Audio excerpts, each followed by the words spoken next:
Ekadi Silver Jewelry, a unit of Hamsa Jewels. Call 9100079997.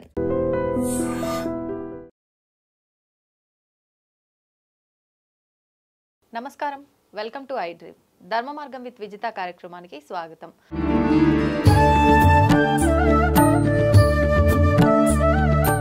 ప్రస్తుతం మనతో పాటు ఉన్నారు విశ్వ నియమాల ప్రచారకురాలు, ప్రముఖ ఆధ్యాత్మికవేత్త డాక్టర్ లక్కరాజు నిర్మలమ్మ గారు. ఇప్పుడు అమ్మతో మాట్లాడదాం. నమస్తే అమ్మ. అమ్మ, కొంతమంది ఇళ్లలోకి వెళ్తే అసలు ఉండాలని కూడా అనిపించదు. అంటే చూడడానికే చాలా అశుభ్రంగా, ఆ పాజిటివ్ వైబ్స్ అనేవి అనిపించవు. ఎప్పుడు వెళ్ళిపోదామా ఇక్కడ నుంచి అనే అంత గలీజ్గా ఉంటాయి కొన్ని ఇల్లులు. అయితే ఇలా ఉన్నప్పుడు పెద్దవాళ్ళు అంటారు, దరిద్రం ఉంది వాళ్ళ ఇంట్లో, అసలు లక్ష్మీదేవి ఉండదు ఇట్లాంటి కాడ, అలక్ష్మి ఉంటుంది అని చెప్పి. అంటే అలక్ష్మి ఉంది అని చెప్పడానికి ఒక అపరిశుభ్రమే కాదు, కొన్ని సంకేతాల రూపంలో కూడా మనకి ఇండికేషన్స్ ఇస్తూ ఉంటుంది అంటారు కదా. ఏంటి ఆ సంకేతాలు? ఒకవేళ అలా ఉంది అని అంటే, ఆ సంకేతాలు కూడా ఉన్నాయి అని అంటే, ఆవిడని బయటికి పంపిస్తే గానీ ఆ లక్ష్మీ అమ్మవారు లోపలికి రాదు. అలా ఈవిడిని బయటికి పంపించి ఆవిడ లోపలికి రావాలంటే ఏదైనా స్తోత్రం గానీ మంత్రం గానీ ఉంటే? స్తోత్రం గానీ మంత్రం గానీ వాళ్ళ బుద్ధి సరిగ్గా ఉండాలంతే. అంతే అంటారా? ఫస్ట్ బుద్ధి. స్తోత్రాలు మంత్రాలు రావాలన్నా కూడా బుద్ధి మారాలి. ఎప్పుడైతే మనిషిలో తనలో ఆలోచన, ఎందుకు ఒక ఇల్లు అనేది ఇలాగే ఉంటుందా, నేను నా విద్యుక్త ధర్మాన్ని చేసుకుంటున్నానా, చెప్పులు వేసుకున్నాను, దాని మీద కృతజ్ఞత భావం లేదు, విసిరి పడేశాను, టవల్ పెట్టి తుడుచుకున్నాను, ఎంత గలీజుగా పడేశాను, దానికి ఒక కృతజ్ఞత. అన్నం తిన్నాను, కంచంలో నేను పెద్దవాడిని, నేను పడేశాను. నువ్వు ఎట్లా పడేస్తావు, నీ పిల్లలు కూడా అట్లే పడేస్తారు కదా. నువ్వు తల్లివి, నువ్వు ఎట్లా పడేస్తావు, నీ పిల్లలు కూడా అట్లే పడేస్తారు కదా. నువ్వు శుభ్రంగా ఉంటే అమ్మ శుభ్రం చేస్తుందని చెయ్యరు కదా పిల్లలు కదా. అవునమ్మా, చేస్తుంది అని కూడా చెయ్యరు, చెయ్యకపోతే ఇక అసలే చెయ్యరు. రెండు ఉన్నాయి అక్కడ. కాబట్టి ఇంట్లో ఉండే ప్రతి వస్తువుకి కృతజ్ఞత లేకుంటే, కృతజ్ఞత అంటే కంచం తినదాని మీద కానీ, చేసుకునే చెంచా మీద కానీ, ఆ ఇల్లు అద్దిల్లు అనుకో, ఎంత గలీజు లేపుతారంటే అంత గలీజుగా ఉంటుంది. ఒక్కనాడు ఇట్లా పాజుట్లు దులుపరు. ఒక బండలకు అయితే వారానికి ఒకనాడు, కిరాయి ఇల్లే కదమ్మా, ఎందుకు వారానికి ఒకనాడు దుడు చాలు పనామంటది. వాళ్ళు మంచిగా వారానికి ఒకనాడు, మీరేమో రోజు దుడిపించమంటారు అబ్బాటు. పనులు కూడా రోజు తుడిచిందే తుడమంటావు, పొద్దున్న తుడుస్తా, మధ్యాహ్నం తుడుస్తా, ఇంకా తుడవమంటావు. నాకేమో ఇంత దుమ్మున్నా, ఇంత చెత్తున్నా, నేను కానీ మా వారు కానీ మా పిల్లలు కానీ అస్సలు ఎక్సెప్ట్ చేయం. ఆ శుభ్రత జీన్స్ నుంచి వచ్చిందేమో మనకు తెలియదు. అంతే. సత్యనారాయణ వ్రతం జరిగిందనుకో, సాయంత్రానికల్లా అక్కడ సత్యనారాయణ స్వామి వ్రతం జరిగిన ఛాయలు ఉండకూడదు మా ఇంట్లో. అంత శుభ్రం మా ఇంట్లో, టోటల్గా అంత శుభ్రం. యుఎస్ నుంచి ఒక హోమం చేశాము మా బావగారింట్లో. యుఎస్ నుంచి పిల్లగాడు వచ్చాడు, కొడుకు, మా బావగారి కొడుకు వచ్చాడు. ఏదో హోమం చేశాము అంతా. ఆ పిల్లగాడు ఇది ఇట్లా ఊడ్చేదానిలాగా మిషన్ ఉంటుంది, ఆ మిషన్ పెట్టి ఇట్లా అంటున్నారు. అందరు ఉన్నారు, ఇంకా అయిపోలేదు, వాక్యూమ్ లాంటిది. ఇంకా అందరు ఉన్నారు, చుట్టాలందరూ కూర్చొని ఉన్నారు. ఆ పిల్లగాడు ఇట్లా ఎందుకురా నాన్న ఊడుస్తున్నావు, నాకు తెలుసు కదా జీన్స్. అందుకు పెద్ద పిన్ని అక్షింతలన్నీ కాళ్ళకు గుచ్చుకుంటున్నాయి, అక్షింతలు అన్ని పుల్లలు కాళ్ళకు గుచ్చుకుంటున్నాయని ఊడ్చేశాడు. కొందరు ఇళ్లల్లో చూస్తాం నాన్న, సంవత్సరం క్రితంగా పట్టిన తోరణాలు అట్లేగా ఉంటాయి. ఎప్పుడో వాళ్ళు ఎవరో గిఫ్ట్ ఇచ్చి ఉంటారు, దాని నిండా దుమ్ము పేరుకుపోయి ఉంటుంది, అవి అట్లే ఉంటుంది. మంచిగా మేకప్లు చేసుకుంటారే, ఒళ్ళు మేకప్ చేసుకుంటారు, మంచి చీరలు కట్టుకుంటారు, కమగుమగుమగుమలాడే వంటలన్నీ తింటారు. కానీ ఇంట్లో చీపురయ్యరు, ఊడవరు. ఆ జాలాట్లకు పోతే అది ఇంత పాకర బట్టి ఉంటుంది. ఇంటి ముందుకు పోతే రోజు ఊడిచిన ఛాయలు కూడా ఉండవు. ఆ పని మనిషి వస్తుంది, పని చేస్తుంది. కింద తుడిచిన గుడ్డ అదే ఉంటుంది, డైనింగ్ టేబుల్ తుడిచిన గుడ్డ ఒకటే ఉంటుంది, స్టవ్ తుడిచిన గుడ్డ ఒకటే ఉంటుంది. ఎందుకే పని మనిషి అంటే 3 ఏళ్ల నుంచి ఆ పని మనిషే ఉంది. మరి మా ఇంట్లో వారం రోజులకు పని మనిషి మానేసింది. ఎందుకు మానేసింది? సిస్టమేటిక్గా కత్తి పెట్టే చోట కత్తే పెట్టాలి, చెంచాలు పెట్టే చోట చెంచాలే పెట్టాలి, గ్లాసులు పెట్టే చోట గ్లాసే పెట్టాలి. ఆ కడిగిన గిన్నెలు మా చెల్లి అత్తగారు వేడి నీళ్ళతో కడిగించేవాళ్ళు తెలుసా. మళ్ళీ మా చెల్లి వచ్చి ఏడుస్తుండే. కానీ ఆవిడ హైజీన్, డాక్టర్స్ వాళ్ళ ఇంట్లో అంతా. ఎవరైతే పని మనుషులు సరిగ్గా కడగరో ఆ కడిగిన గిన్నెల్లో కడిగితే రోగాలు వస్తాయని మళ్ళీ వేడి నీళ్ళతో కడిగించేది. కాబట్టి ఎక్కడ శుభ్రం ఉంటుందో అక్కడనే లక్ష్మీదేవి ఉంటుంది. ఎక్కడ శుభ్రత లేదో అంటే, ఆ ఇల్లు శుభ్రతగా లేదంటే వాళ్ళ మనసులు కూడా అంత గలీజ్గా ఉన్నట్టు లెక్క. ఎప్పుడైతే ఇల్లును చూసి ఇల్లాలిని చూడు అంటారు నాన్న, అంటే ఆ ఇంట్లో మేల్ కానీ ఫీమేల్ కానీ అధికారికంగా ఉన్నవాళ్ళు ఎప్పుడైతే శుభ్రతను పాటిస్తారో అప్పుడు వాళ్ళ ఇంట్లో బుర్ర ఎప్పుడైతే సాఫ్గా పనిచేస్తుందో ఆర్థికంగా లోటు ఉండదు. బుర్ర ఎప్పుడైతే సాఫ్గా పనిచేస్తుందో వాళ్ళ పనులు సక్సెస్ఫుల్గా అవుతాయి. అద్దెంట్లో ఉన్నామని ఇంత గలీజు లేపుకొని ఎవరైనా అద్దె ఇల్లు ఖాళీ చేసిపోతే వాళ్ళ లాట్రిన్లు కిచెన్లు దుబాయ్లో ఖచ్చితంగా మారుస్తారు. ఒక అద్దెకుండి వాళ్ళు వెళ్ళిపోతే బాత్రూమ్ టాయిలెట్ అదే అదే ఉంటుంది కదా, టాయిలెట్ కిచెన్ గట్టు పూర్తిగా తీసేసి మళ్ళీ బండలేసి వేరే వాళ్ళకి ఇచ్చేస్తారు. ఇక్కడ హైదరాబాద్లో కూడా అట్లా, ఎందుకంటే ఊడవరు తుడవరు కడగరు, అద్దెలే కదా అని. వాళ్ళకు జన్మలో కూడా ఈ భూతల్లి ఏం చేస్తుంది, వాళ్ళకి సొంత ఇల్లు ఇవ్వదు. అద్దెలను కూడా నా ఇల్లు అనుకొని చేస్తేనే వాళ్ళకి ఇల్లు వస్తుంది, లేకపోతే ఇల్లు రాదు. ఇంటి రహస్యం ఇదే. మాకు తెలిసిన ఒక ఆయన ఫోన్ చేశాడు నాకు. ఫోన్ చేసి, అమ్మా నేను మోషన్ రాదు, నాకు డాక్టర్ దగ్గరికి పోయి ఇనిమా తీసుకుంటే కానీ రాదు. వాడొక ఇంజెక్షన్ చేసి నా మూలాధార అది మోషన్ పోయేదానికి ఇంజెక్షన్ ఇచ్చి వెడల్పు చేస్తే కానీ అతనికి మోషన్ రాదు. వారానికి ఒక రోజు తీయించుకోవాలంట దవాఖానకు వచ్చి. ఎక్కడో ఆంధ్రాలో దూరంలో ఉంటాడు ఆయన. ఈ తర్వాత ఇంకొక ఆయన ఉన్నాడు, ఆయనకేమో పక్షవాతం లాగా వచ్చి భూమి మీద నుంచి లేవలేకుండా అక్కడే ఏదో పుండు పడిపోయిందట మోషన్ దగ్గర. అందరికీ ముగ్గురు కొడుకులట, ముగ్గురు కొడుకుకి అట్లనే ఉందట. మీ నాయన ఎట్లుండే అని అడిగిన నేను. ఆయన అంటే డిఎన్ఏ వాళ్ళు వచ్చిందేమో అని చూస్తాను కదా నేను పరీక్ష చేసినప్పుడు అన్ని రకాలైన క్వశ్చన్స్ నేను వేస్తాను. డిఎన్ఏ వల్ల వచ్చిందేమో అని అనుకొని, పోనీ మీ తాతలు ముత్తాతలు వాళ్ళు ఎట్లా ఉన్నారు అని అడిగిన. అంటే దే ఆర్ గుడ్ అన్నాడు. 3 తరాల నుంచి ఇది వస్తుంది, తాత తండ్రి వీళ్ళు, ఈయన పిల్ల, ఈ 3 తరాలే ఇలా వస్తుంది. అంతకుపూర్వం అట్లా లేరు.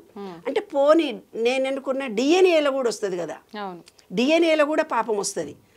అద్దె ఇంట్లో ఉంటేనే అట్లాంటివి వస్తాయి, అద్దె ఇంట్లో ఉండి పట్టించుకోకపోతే వస్తాయి, లేకపోతే ఇంకొక రీజన్ ఉంది చెప్తాను. అయితే అతన్ని నేను అడిగిన క్వశ్చన్ ఏమిటిదంటే, పోనీ నాన్న మీ ప్రాపర్టీ ఎక్కడి నుంచి వచ్చింది మీకు అని అడిగిన. మా ముత్తాత ఒకళ్ళ ఇంట్లో రెంటుకుండి వాళ్ళతోటి కొట్లాడి ఆ ఇల్లు రాయించేసుకున్నాడు మాదని, దౌర్జన్యంగా. అద్దింట్లో ఉండే ఓనర్స్ని సతాయించిన, అద్దింట్లో ఉండి ఓనర్స్ ఇల్లును ఇంత గలీజ్ చేసిన లక్ష్మీ కటాక్షం ఉండదు, సొంత ఇల్లు రాదు. అంటే భూదేవి అనేవి భూచక్రం అంటే మూలాధార చక్రం ఆటోమేటిక్గా విశ్వ నియమాలు తెలుసుకుంటే ఎవరు తప్పు చేయరు నాన్న. అవే విశ్వ నియమాలు నేను రీసెర్చ్ చేసింది బంగారు తల్లి. అట్లా వాళ్లకు ఏమైపోయిందంటే, ఎవరైతే ఇంటి ఓనర్ ఎంత కసిగా ఎంత బాధపడుతూ ఏడ్చాడో వాళ్లకు మూలాధార చక్రం క్లోజ్ అయిపోయి మోషన్ రాదు. చూసావా 3 తరాల వరకు. ఏంది నానంటే, మా తాత ఒక ఇల్లు దొబ్బేసిండని చెప్పిండు వాడు. ఇంట్లో కిరాయకుండి ఆ ఇల్లు నాది అనగానే వీళ్ళకు 3 తరాల వరకు మోషన్ రాకుండా అయిపోయింది. అంటే అద్దింట్లో ఉండి ఎవరైతే శుభ్రం చేయరో, దర్వాజాలు ఇరగొట్టి ప్లగ్గులు పీకేసి ఇది చాలా గలీజ్ చేసి పెట్టి వెళ్ళేటప్పుడు మొత్తం చెండాలం చేసి పెట్టి వెళ్ళిపోతారు. ఆ ఇంటి ఓనర్ బాగు చేయించుకుంటేందుకు ఎంత బాధపడతాడు, ఎంత బాధ అయితే అతను పడతాడో ఆ భూతల్లి యాక్సెప్ట్ చేస్తుంది. ఎందుకంటే ఇల్లు కట్టడానికి ఓనర్ ఎంతో కష్టపడితే కానీ ఆ ఇల్లు తనది కాదు. అలాంటప్పుడు అద్దెకుండే వాళ్ళు ఇలా చేస్తే వాళ్ళకు మూలాధార చక్రం క్లోజ్ అయిపోతుంది. అద్దె ఇంట్లో ఉండి ఓనర్స్ని సతాయించిన ఆ మూలాధార చక్రం ప్రాబ్లం. బ్యాలెన్స్డ్ మైండ్ రాదు దానివల్ల. ఏమ్మా ఎంత డబ్బు ఉంటే లాభం? ఫైల్స్ ప్రాబ్లమే వచ్చి రోజు బ్లడ్ పడుతుంటే ఏం తింటాడు వాడు? కాబట్టి చాలా జాగ్రత్తగా ఉండాలి. ఇల్లు శుభ్రం చేసుకోవడం అనేది. లక్ష్మి అంటే ఏంటి తెలిసిన, చిన్నటి కమలంలో అమ్మవారిని చూపించారు, నీకు లక్ష్మీదేవిని చూపించారు. కమలం నువ్వు ముట్టుకుంటేనే ఇలా పడిపోతుంది కదా, దాంట్లో ఒక మనిషి కూర్చోగలుగుతుందా? కూర్చున్నది అన్నట్టుగా చూపించడంలో ఉద్దేశం ఏంటి? ఇల్లు అనేది కూడా కమలంలాగా శుభ్రంగా ఉన్న ప్లేసుల్లో, నీట్గా ఉన్న ప్లేసుల్లో, ప్రేమగా ఉన్న ప్లేసుల్లోనే ఆమె నివాసం ఏర్పరుచుకుంటుంది. అక్కడ నుంచి దుమ్ము గార్చి డ్రైనేజీలు కారిపోతూ, ఇంకా ఏడుది ఈ రోజుల్లో లాట్రిన్లు బాత్రూమ్లు ఇంట్లోనే ఇంటర్నల్ అటాచ్డ్ బాత్రూమ్లు. ఆ బాత్రూంలోకి పోయి నీళ్లు పోయకుండా వస్తారు, కంపు వాసన ఇల్లంతా నిండిపోతుంటుంది. ఏరా ఎవరు పోయినరా అంటే ఇంట్లో ఎవడో ఓడిపోయింటాడు, ఎవరు చెప్పాడు వాడు, నేను నీళ్ళు పోయలేదని ఎవరు చెప్పరు. అట్లాంటిది కిరాయికి ఉండేవాళ్ళు ముగ్గురికి కనుక ఒక బాత్రూమ్ ఉంటే కనుక ఇంకా బాత్రూమ్ని ఎవరికి అడుగుతారు నాన్న, అంత గలీజు ఉంటుంది. కాబట్టి అద్దెకు ఉండే వాళ్ళందరూ చాలా జాగ్రత్త. అలక్ష్మి అంటే ఇదే, ఇంటి ఓనర్ని కష్టపెట్టొద్దు. ఈ భూతల్లి అన్నీ రికార్డ్ చేస్తుంది నీకు, ఇది రికార్డ్ చేసి నీకు అలక్ష్మిని ఇస్తుంది. మనసులో కూడా ఏకాగ్రత, మనసులో కూడా ఒక పద్ధతి ఏర్పడాలంటే మన చుట్టూ ఉండే సరౌండింగ్స్ మంచిగా ఉంటేనే మన మనసు బాగుంటుంది, లేకపోతే మన మనసు బాగుండదు. మనసులో స్థిరత రావాలంటే శుభ్రత చాలా అవసరం. శుభ్రం ఉన్న చోటనే లక్ష్మి ఉంటుంది. అందరు లక్ష్మీనామాలు, లక్ష్మీ పూజలు, ఆ దేవుడి పూజలు మడిగట్టుకుంటారు, ఆ పూజలు ఈ పూజలు చేస్తారు, ఇల్లంతా గలీజ్గా ఉంటుంది. అట్లుండి మళ్ళీ అక్కడ పోయి ఇక్కడ పోయి మాంసం తినేసి వస్తారు, మళ్ళీ ఏదో మంత్రాలు చదువుతూ పోతుంటారు. కాదు, అందుకనే పెద్దవాళ్ళు శుచి శుభ్రత అని అన్నారు. ఇల్లు ఎప్పుడు శుభ్రంగా ఉంటుందో ఆ ఇంట్లో ఆడవాళ్ళు ఎప్పుడు ఏడవకుండా ఉంటారో, ఆడవాళ్ళు ఇంట్లో గొడవలు పడకుండా ఉంటారో, భార్యాభర్తలు పిల్లలు, అదే అలక్ష్మి నాన్న. అలక్ష్మి అంటే వేరే ఏదో వచ్చి కనిపించదు. కాబట్టి అన్యోన్యత రావాలి కుటుంబంలో అంటే ఇల్లు శుభ్రంగా ఉండాలి. ఇల్లు శుభ్రంగా ఉండాలంటే వాళ్ళ మనసు శుభ్రంగా ఉండాలి, మాట శుభ్రంగా ఉండాలి, బిహేవియర్ శుభ్రంగా ఉండాలి. వాళ్ళు శుభ్రంగా ఉంటే పిల్లలు శుభ్రంగా. మంత్రాలు ఎన్నో ఉన్నాయి, తంత్రాలు ఎన్నో ఉన్నాయి, రోజు యూట్యూబ్లో చెప్తూనే పోతున్నారు. లక్ష్మీ కటాక్షం కోసం ఈ పూజలు చేయండి, ఆ పూజ చేయండి. నాకు తెలిసింది శుభ్రత ఉన్న చోటనే లక్ష్మి ఉంటుంది. అదే విశ్వ నియమం, అంతకంటే ఎక్కువ ఏ నియమం లేదు. పో శుభ్రం చేసుకోపోయి. అమ్మ, సాధారణంగా ఇప్పుడు చాలామంది ప్రతినిత్యము చేసే ఆరాధనలకి ప్రత్యేకించి పువ్వులు కొనాల్సిన అవసరం లేదు అని చెప్పి వాకింగ్కి వెళ్ళినప్పుడు సాయంకాల సమయంలో కానివ్వండి, మార్నింగే కానివ్వండి, ఒక కవర్ పుచ్చుకొని పోయి ఆ పక్కన ఎక్కడ కనిపిస్తే అక్కడ, అది ఇంటి ముందర కావచ్చు, పక్కింటి వాళ్ళ ఇంట్లో కావచ్చు, అడగకుండానే తెంపుకొని వచ్చి వాటితో పూజ చేస్తూ ఉంటారు. అంటే ఒక రకంగా మనం ఆ వస్తువు ఎవరిదైతో వాళ్ళ పర్మిషన్ తీసుకోకుండా తీసుకుంటున్నాము అంటే అది ఖచ్చితంగా దొంగతనం చేసినట్టుగానే భావిస్తాము. మరి ఈ దొంగిలించి తెచ్చిన పూలతో పూజ చేస్తే అది పనికి వస్తుందంటారా పూజ? అది ఏమైనా దోషంగా మారుతుందంటారా? ఇది చాలా సత్యమైన ప్రశ్న. రోజు నిత్య జీవితంలో మనం చూస్తున్నటువంటిది. నాకేంటంటే చెట్టు ఇంటి ముందు ఉండాలి, చక్కటి పువ్వులతో నిండి ఉండాలి, ఆ పువ్వులను నేను చూసి ఆనందించాలి. నేను ఒక్కదాన్నే కాదు, కాలనీలో నడుస్తూ వెళ్ళిన వాళ్ళందరూ ఆ పువ్వులను చూసి ఎంజాయ్ చేయాలి అనేది. ఈ విశ్వనియమం ప్రకారము 7 కలర్స్ ఉన్నటువంటి పువ్వులు ఈ విశ్వంలో ఉన్నాయి. ఆ 7 కలర్స్ మన కళ్ళతో చూడకపోతేనే కళ్ళ జబ్బులు వచ్చి గుడ్డివాళ్ళు అవుతారు పసిపిల్లలు. ఈ చిన్న వయసులో ఆ 7 కలర్స్ను వాళ్ళకు ఒరిజినల్ చూపించకపోవడం మూలం. ఇప్పుడు ఫ్లైఓవర్ల మీద రంగురంగుల బొమ్మలు వేస్తే నేను అనుకున్న ఫ్యూచర్లో వాళ్ళకి ఆకులు ఉండవు, పువ్వులు ఉండవు, అవి చూసి అనుకుంటా బొమ్మలు చూసి ఆ నెమళ్ళు, నెమళ్ళు, అమ్మాయిలు, ఆ ఊరి వాతావరణము అవన్నీ పల్లెటూరి వాతావరణము, తర్వాత పువ్వులు, సీతాకొక చిలుకలు అన్నీ మాయమైపోతాయి. ఇండ్లే సరిపోవు కదా పాపం. ఇంకేముంటాయి? గొబ్బెమ్మలు కూడా టీవీలో సెల్ ఫోన్లో చూస్తున్నాము, ముగ్గులు కూడా. ఇక తర్వాత తరంలో పక్షులు అవి కూడా అంతరించిపోయి అలా అయిపోతాయేమో అనిపి. కానీ 7 కలర్స్ మనం చూడాలి, చూడకపోతేనే కంటి జబ్బులు కలుగుతాయి. కాబట్టి ఇంటి ముందు పెట్టినటువంటి చెట్టుకున్న పూలు మా ఇంట్లో కూడా ఒక్క పువ్వు ఉండదు. యాక్చువల్గా ఉస్మానియా యూనివర్సిటీలో వాకింగ్ చేస్తూ బోలెడు పువ్వులు, రకరకాల పువ్వులను చూస్తాను. రకరకాలైనటువంటి పువ్వులు, రకరకాలైన చెట్లు. ఇట్లా మగవాళ్ళు వచ్చి బరబర తెంపుకొని పోతుంటారు పువ్వులు, బ్యాగులు మోసుకొని పోతుంటారు ఆ పువ్వులు, ఆకులు అన్నీ. నేను ఒక వినాయక చవితి నాడు మాత్రం పత్రి తెంపుకుంటాను. అన్ని రకాలైన అడిగి తెంపుకుంటా. ఎందుకు అంటే ఇప్పుడు ఒక చెట్టు పెద్దది అయిపోయింది నాన్న, చెట్టు పెద్దది అయిపోయినాక బరబర కట్ చేస్తున్నావు, అది ఏడుస్తుంది. అది ఆకులన్నీ వచ్చి అంత పెద్ద చెట్టు కావడానికి ఎన్ని సంవత్సరాలు తన శక్తిని వినియోగించి. ఇప్పుడు మనం పిల్లల్ని పెంచి పెద్ద చేసి పెళ్ళిళ్ళు చేసామని పెద్ద గొప్పలు చెప్తున్నామే, మరి ఆ చెట్టు పెంచి పెద్ద అయ్యడానికి దానికి ఎంత ఎనర్జీ, ఎంత ఎరువేయాలి, ఎంత చేయాలి, అంత ఎనర్జీని తను స్వీకరించి తను కాయలుగా పువ్వులుగా విస్తరించి అంత పెద్ద చెట్టు రావడానికి చెట్టు తను ఎంత తపన పడి ఉంటుంది. ఒక్క కొమ్మను కోస్తే అది కన్నీళ్లు కారుస్తుంది తెలుసా? ఒక్క కొమ్మను కట్ చేస్తే కన్నీళ్లు కారుస్తుంది చెట్టు. ఒక పువ్వును తెంపుకుంటే ఏడుస్తుంది చెట్టు తెలుసా? చెట్లు నాతో మాట్లాడతాయి, చెప్పుకుంటాయి నాతో, అమ్మా మేము బాధపడ్డామని. వాటిని చూడగానే టపటప టపటప నీళ్లు వస్తాయి చెట్టును ఎవరైనా కట్ చేసి పొంగని ఇట్లా నేను చూడగానే నీళ్లు గారుతాయి. అవి నాకు చెప్పుకొని ఏడుస్తాయి. అది మీ భావన అమ్మ? భావన కాదు, వాస్తవంగా చూస్తానే బంగారు. ఉస్మానియా యూనివర్సిటీలో నేను పువ్వులు తెంపుకొని ఇట్లా పోతుంటే ఆ చెట్టుని ఇలా చూస్తుంటాను. కొంతమందికి నాకు చెప్పడం చాలా ఇష్టం కదా, కనపడ్డోళ్ళందరికీ చెప్తాను, అయినా పూలు తెంపకండి, మీరు మాలి అవుతారే కానీ మీరు ఒరిజినల్ వాళ్ళు కారు. వాళ్ళ ఇంట్లో పని వాళ్ళుగా పూలు తెంపి పూలు పెడుతున్నారు, పుణ్యం వాళ్ళకే వస్తుంది, నువ్వు మాలి అవుతావు. నువ్వు పనోడివే, దేవుడికి పూలు పెట్టినా నువ్వు వాళ్ళ ఇంట్లో పనోడివి అంతే, కోసి తెచ్చావు, కానీ మాలి అతనే, పుణ్యం అతనికే వస్తుంది. అట్లా గుడిలోని చెట్టు పువ్వులు తెంపొద్దు అని కూడా శాస్త్రం ఉంది. గుడిలోని పువ్వులు తెంపి గుడిలో దేవునికి పెట్టకూడదు, అదొక శాస్త్రం. గుడిలో ఉన్నది దేవుడికి సొత్తు కదా, దేవుడి సొత్తు కదా, అది దేవుడికి సొమ్ము నువ్వు తీసుకొని ఆయనకు పెట్టుడింది. మీ ఇంట్లో అన్నం తీసుకొని పోయి అకాల దేవుడికి ఆరోగ్యం పెట్టుకున్నట్టు నువ్వు కష్టపడి వంట చేస్తే. మనము హోమం చేసేవాళ్ళు కూడా అంతే, హోమద్రవ్యాలన్నీ తెచ్చుకొని మనం చేస్తే వచ్చి ధనాధన మన మహిళలు ఇంకెవరో వచ్చి పెద్ద కూర్చున్నట్టుగా నటించి వాళ్ళు కూడా హోమంలో వేసేసి ఓ అని పూజలు చేసేసి భక్తితో దండాలు పెట్టి మరీ వెళ్తుంటారు. కానీ హోమద్రవ్యాలు తెచ్చిన వాళ్ళు ఎవరు, కష్టపడ్డది ఎవరు, అక్కడంతా ఊడ్చి తుడిచింది ఎవరు, ఎవరి సంకల్పం చేసుకున్నారు, పుణ్యం వాళ్ళకే చెందుతుంది. మనం ఆర్భాటం చేసినంత మాత్రాన ఈ దృష్టితో దేవుడికి ఒక పూలు వేయడం కానీ, ఆకులు వేయడం కానీ, ఆరగింపు పెట్టడం కానీ, ఇదంతా ఎవరికి వాళ్ళు స్వయంగా చేస్తే ఆ ఎనర్జీ వీళ్ళకి వస్తుంది తప్ప, ఎవరింట్లో చెయ్యి పెట్టి పువ్వు తెంపాలన్నా ఆ ఇంటి ఓనర్కి కూడా ఆ చెట్టు బాధపడుతుంది. అలా పువ్వులు తెంపని పరిస్థితుల్లో పువ్వు రాలి పడిపోతుంది. అనాయాసేన మరణం వినాదైన్యేన జీవితం అని అంటారు.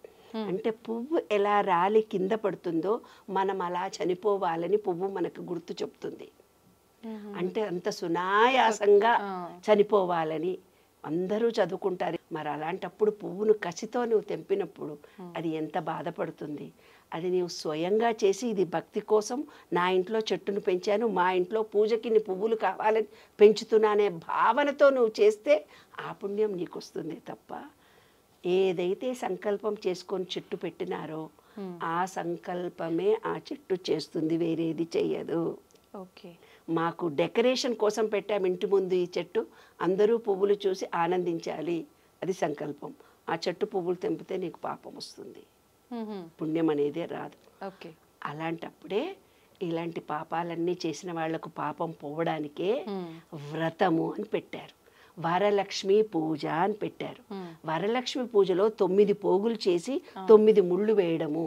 అంటే మనకు తెలిసి తెలియక రోడ్డు మీద పోతుంటే ఎన్నో జీవులను చంపుతాము, తెలిసి తెలియక ఒకళ్ళని ఎన్నో మాటలు అంటుంటాము, తెలిసి తేలక ఇలా డబ్బులు పెడితే 10 రూపాయలు వస్తే పువ్వులకు ఖర్చు అవుతుందని, ఫ్రీగా వస్తుందని, ఫ్రీగా వస్తున్న పూలు దేవుడి మీద వేస్తాము. నీవు ఖర్చు పెట్టిందే నీకు పుణ్యం వస్తుంది, వేరే వాళ్ళ దగ్గర నుంచి పెట్టింది నీకు పుణ్యము రాదు. సత్యం ఇదే. ఇప్పుడు ఆ పోగులతో చేసి 9 ముళ్ళు వేస్తే ఇలాంటి అదృఢ కర్మ మనం రోజు నిత్య జీవితంలో చేసే పాపాలన్నీ పోయేటందుకే 9 తోరాల పూరణాన్ని 9 ముళ్ళు వేసి చేతికి కట్టుకుంటాం. అది మనం అదృఢ కర్మ. ఇవన్నీ అదృఢ కర్మలు, ఇవన్నీ పాపాలే. ఈ పాపాలన్నీ పోయేటందుకే తోరం కట్టుకొని వరలక్ష్మి పూజ చేస్తాం. చిన్న చిన్న పాపాలు ప్రతి సంవత్సరం, ఈ ఇయర్ నుంచి ఈ ఇయర్ వరకు ఇంత పాపం చేసామమ్మా తొలగిపోవాలి. లిస్ట్ రాస్తే 360 పేజీలు అవుతుంది బాబు. అంతే, అదేదో సినిమాలు ఇట్లా ఓపెన్ చేస్తే అంత దూరం వెళ్ళిపోద్ది చూడండి లిస్ట్. అట్లా పాపాలు ఉంటాయి మనం చేసేవి. అంటే తెలియకుండా ఒకళ్ళని ర్యాష్గా మాటలు అంటాం. చేసుకున్న భార్యనే ఎంతో మనసు కష్టపడే మాటలు అంటారు మగాళ్ళు, చాలా మనసు నొచ్చుకుంటుంది. కంట కన్నీరొలకిన తొలగిపోవురా సిరులు. ఏ ఇంట్లో ఆడపిల్ల అంటే భార్య కానీ కూతురు కానీ తల్లి కానీ కంట నీళ్లు పెడితే వాళ్ళ ఇంట్లో లక్ష్మి ఉండదు, అలక్ష్మి ఏర్పడుతుంది. వాళ్ళు ఏ పనికి పోయినా వాళ్ళకి పని జరగదు నాన్న. ఇదే శాస్త్రం మనకు చెప్పింది. ఇందులో చాలా సత్యం ఉంది, చాలా సత్యం ఉంది. భార్యని హింసించే వాళ్లకు ఉద్యోగం ఉండదు మగాడికి. వాడు ఏ పని చేసినా సక్సెస్ కాదు. ఎప్పుడు పెళ్ళాన్ని నా మనిషి అని ఎప్పుడైతే ప్రేమించుకుంటూ పోతాడో అప్పుడే సక్సెస్ఫుల్ రిజల్ట్ వచ్చి ఆ కుటుంబం అభివృద్ధి చెందుతుంది. లేకపోతే అభివృద్ధి చెందదు. అభివృద్ధి ఎందుకు చెందలేదు అంటే వాళ్ళ నాన్న వాళ్ళ అమ్మని కష్టపెట్టింటాడు, ఈయన వాళ్ళ పెళ్ళాన్ని కష్టపెడతాడు, రేపొద్దున వీళ్ళ పిల్లల మగుళ్ళు వాళ్ళని కష్టపెడతారు. అలా తరతరాలుగా వీళ్ళు ఎంతైతే బాధ పెట్టారో, వీళ్ళైతే ఎంత పుణ్యం చేశారో, ఈ విశ్వం అంతా 8 ఆకారంలో పైకి పై కిందికి వస్తుంది. మీరు చేసిందే మీకు అందుతుంది, వేరే వాళ్ళది అందదు. అదే సత్యం. ఎవరు పూలు కోసుకుంటారో మీ పూలు మీరు కోసుకుంటారో, మీరు చెట్లు పెట్టుకుంటారో, మాటలు అంటారో మీ ఇష్టం.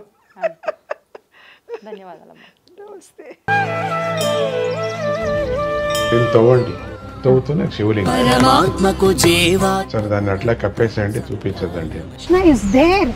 మూర్తి పూజ కాదు, సాక్షాత్ బ్రజేంద్ర నందన భగవాన్ ఉన్నారు మూర్తిలో. ఏమీ ఆశించకుండా ఆరాధించే వాళ్ళు కూడా ఉన్నారా ప్రభుజీ? నిజమైన భక్తి అంటే మనకు తెలియదు కాబట్టి